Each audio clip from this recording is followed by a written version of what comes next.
দেখতে দেখতে শীত চলে যাইতেছে। চিতাই পিঠা তেমন একটা বানানো হয় নাই, মাঝখানে একদিন বানাইছিলাম আর আজকে বানাইলাম।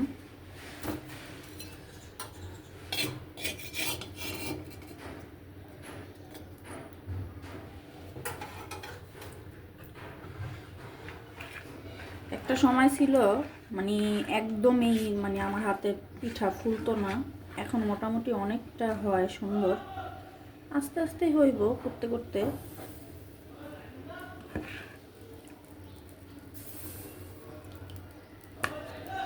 আর গরুর মাংস হলো তো চিতই পিঠা এটার সাথে ভালোই। তার সাথে আছে হলো কলিজা ভুনা, কালকে কলিজা ভুনা করছিলাম, সেটা পুরোটাই রয়ে গেছে, খাওয়া হয় নাই। তো ভাবলাম সকাল সকাল চিতই পিঠা বানাই দিই, গরম গরম কলিজা ভুনা দিয়ে সবাই খেয়ে ফেলবে। তো এই জন্য চিতই পিঠা বানাইলাম গরম গরম।